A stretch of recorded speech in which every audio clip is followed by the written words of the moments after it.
untuk kita semua. Saudara-saudara sekalian, kita akan mendengarkan kebenaran firman Tuhan.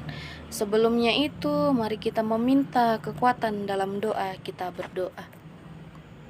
Tuhan Yesus, kembali kami mengucap syukur kepadamu, menandai kasih penyertaan Tuhan yang terus kami rasakan dalam kehidupan kami. Pada saat ini ya Tuhan, kami akan mendengarkan kebenaran firman Tuhan.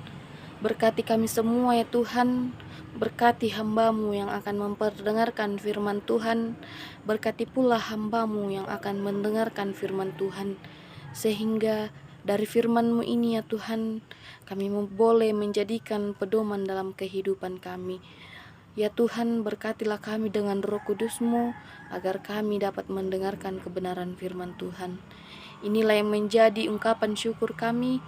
Sempurnakanlah di dalam dan melalui anak Yesus Kristus, itulah Tuhan dan Juru Selamat kami yang hidup. Haleluya, amin.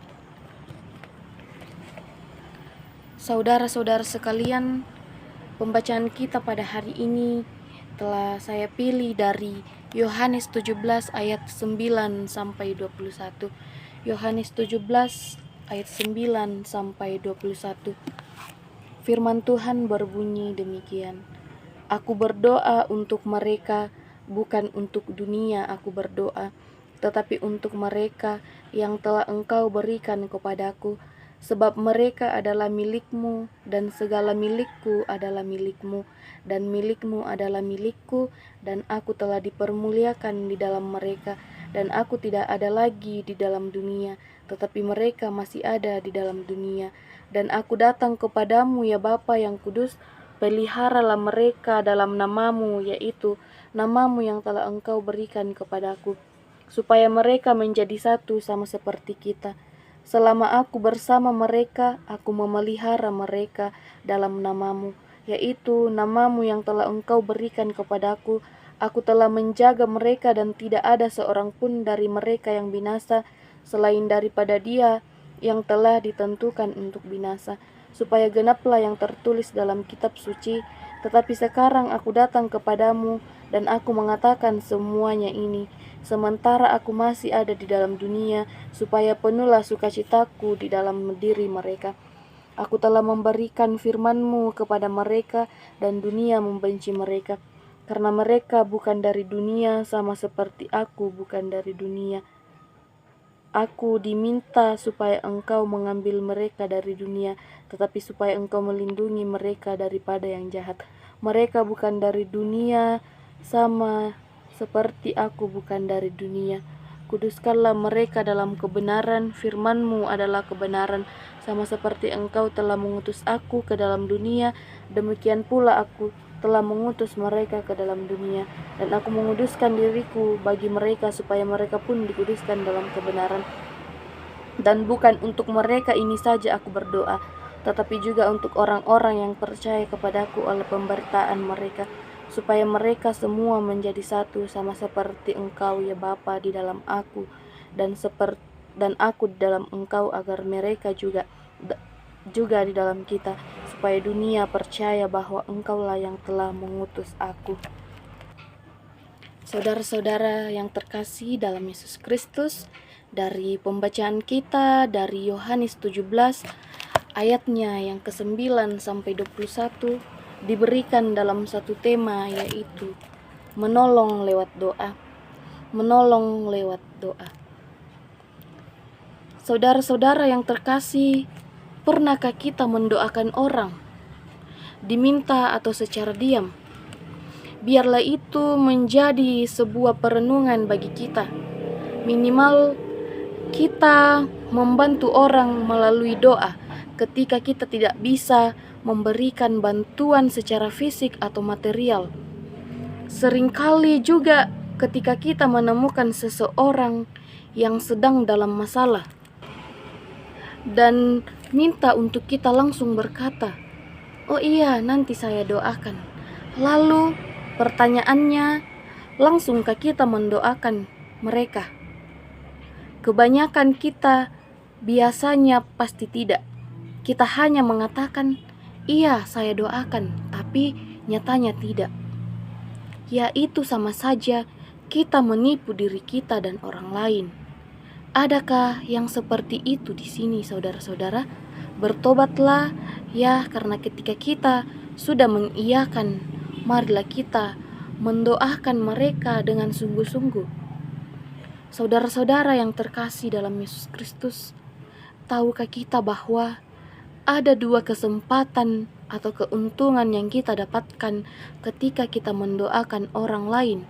Yang pertama, tentunya kita telah melakukan kebaikan dengan mendoakan orang lain. Yang kedua, kita menolong diri kita sendiri.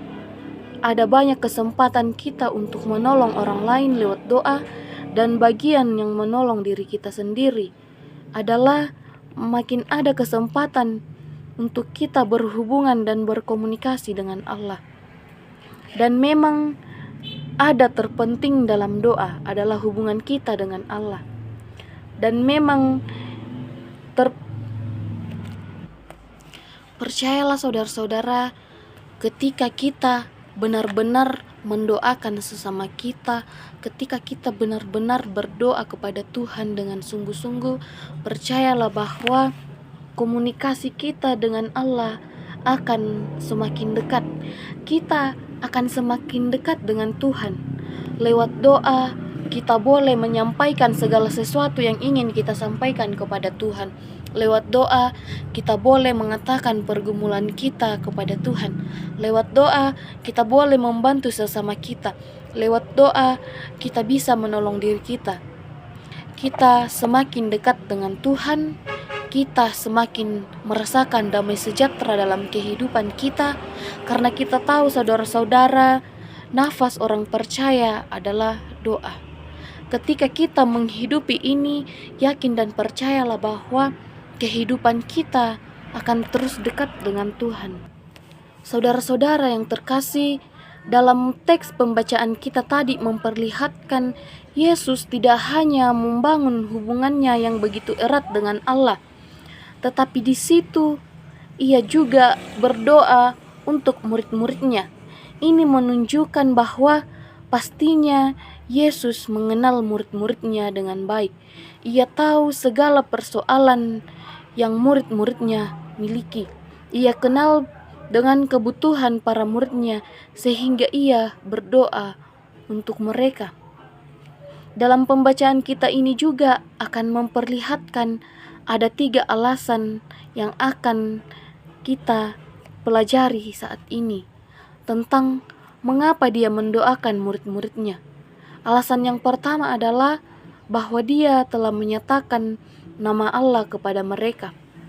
Yesus berdoa supaya murid-muridnya menjadi satu, tidak bercerai-berai. Ini menjadi penting untuk kita mempertahankan apa yang dinamakan persekutuan, utamanya persekutuan dengan Allah. Saudara-saudara yang terkasih, penting juga bagi kita untuk terus membangun persekutuan yang erat dalam kehidupan kita. Baik itu persekutuan kita dengan Tuhan, persekutuan kita dengan sesama kita, persekutuan kita dengan kerabat kita, dan lain sebagainya. Saudara-saudara yang terkasih, alasan yang kedua adalah bahwa mereka itu milik Allah, dan Allah telah memberikan kepada Tuhan Yesus. Alasan ini juga disebutkan dalam ayat kedua. Kita memang harus percaya kepadanya. Kenapa? Karena pada dasarnya kita hanya mengenal Allah karena Dia telah memberikan kita kepada Tuhan Yesus. Jadi kita tidak bisa mengenal Bapa tanpa Yesus Kristus. Artinya bahwa Yesus menjadi sebuah perantara bagi kita untuk lebih mengenal Bapa. Injil Yohanes juga berkata bahwa tidak ada seorang pun yang datang kepada Tuhan Yesus jikalau ia tidak ditarik oleh Allah Bapa. Juga dikatakan bahwa Tuhan Yesuslah yang menarik orang kepada dirinya. Alasan yang ketiga adalah bahwa iman murid-muridnya yang dia doakan menjadi semakin mantap.